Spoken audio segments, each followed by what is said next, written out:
الرحمن الرحیم۔ اللہ کے علاوہ کسی اور کو پکارنے والوں، اس وقت کیا بنے گی جب قیامت کے دن وہ تمہارے دشمن بن جائیں گے۔ یہ اللہ کی کتاب کہتی ہے، وَمَنْ أَضَلُّ مِمَّن يَدْعُو مِن دُونِ اللَّهِ مَن لَا يَسْتَجِيبُ لَهُمْ إِلَى يَوْمِ الْقِيَامَةِ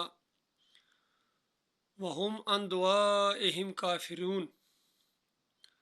کہ اس سے بڑا گمراہ کون ہے جو اللہ کے علاوہ کسی اور کو مدد کے لیے پکارے، کارسازی کے لیے، حاجت روائی کے لیے، مشکل کشائی کے لیے،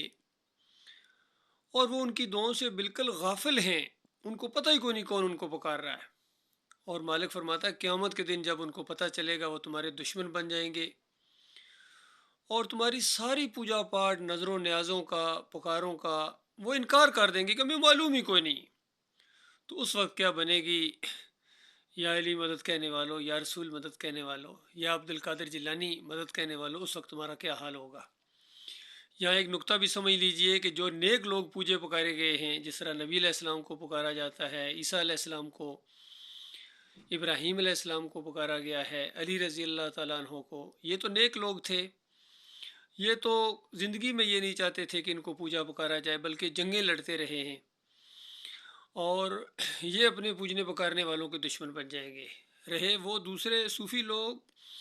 جو خود وحدت الوجود کے قائل تھے، وحدت الشہود کے، حلول کے، واسطے وسیلے کے، عرس اور میلوں کے، ڈھول ڈمکوں کے شوقین تھے، جتنے یہ گزرے ہیں،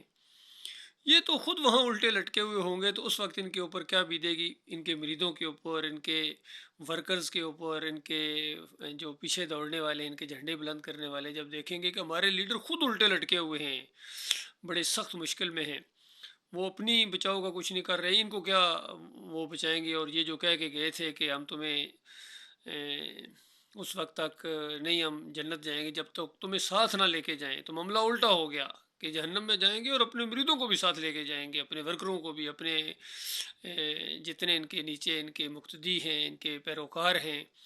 ان کے نعرے لگانے والے ہیں، یہ بھی وہاں سارے اکٹھے ہو جائیں گے۔ تو اس وقت کیا بیتے گی؟ اس وقت یاد کرو گے کہ دنیا والے جو بتاتے تھے بھائی وہ سچے تھے، قرآن سچا ہے، اللہ کی کتاب سچی ہے، انبیاء سچی دعوت لے کر آئے تھے، اور تمام انبیاء نے توحید کی دعوت دی ہے، رد شرک کیا ہے۔ آج مسئلہ یہ ہے کہ امت فرقوں میں بٹ گئی ہے، شرک کے اندر مبتلا ہوگی، اس کی عظیم اکثریت